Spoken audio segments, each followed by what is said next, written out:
Doing a little bit of tuning right now. Took it out, finally got the Walbro 450 fuel pump in it.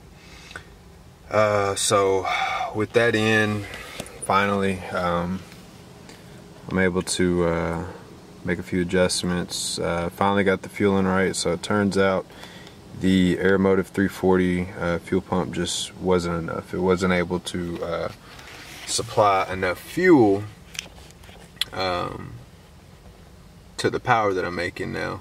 So I put the Walbro 450 in, immediately got instant results. AFR immediately dipped back down to where it should be. My VE maps are proper. So what I'm doing now, I took the car out last night, and this is what happened here.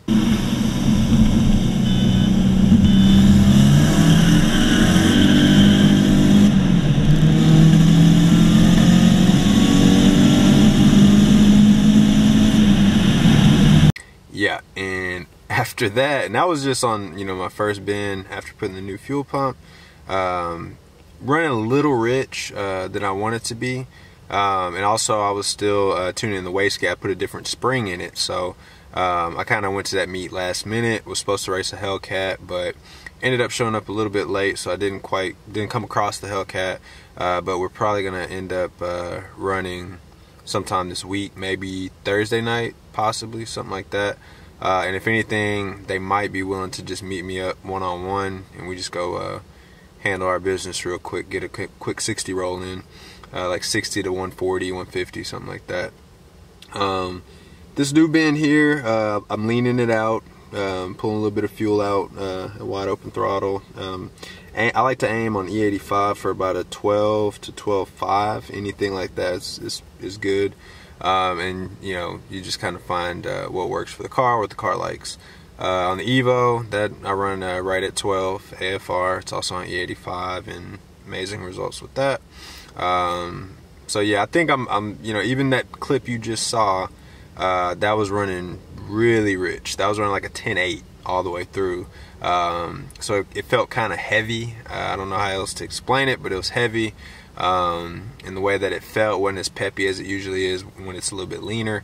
So definitely still got plenty of power on the table here. With this new fuel pump, we'll definitely be able to make some solid power. Getting close to that 500 wheel horsepower mark. So yeah, it's moving as it is. So with this new bin, I'll probably have some clips out later in this video for y'all to enjoy and see what we got. Alright, let's fire it up. New bin is flashed. See what we got. Alright, so for anybody that hears the stumbling, so whenever you have a biopower bin, so see the CA equals 0%. So on that first start, it doesn't know. Right now I think it's running based on the 93 map. So see, now it's starting to climb. So that's that first adapt. Should go up easily. I usually test the 85 that I pump. This is over 80% ethanol that's in the tank right now.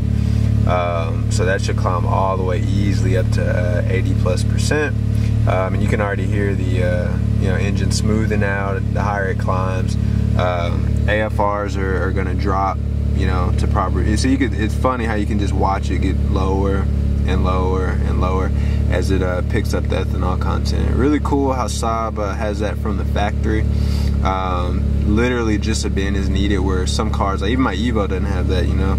I have to run E85 or 93 only, unless I purchase a flex fuel kit, which basically adds the ability of what the Saab can do. So it's going to continue to climb there all the way up, like I said, up to 80+% or so.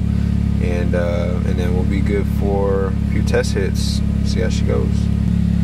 Alright, and there we are. Like I said, we got some straight rocket fuel in the tank right now, 85%, some straight pure. And you know, that's lucky for us here in Texas, because it doesn't get so cold.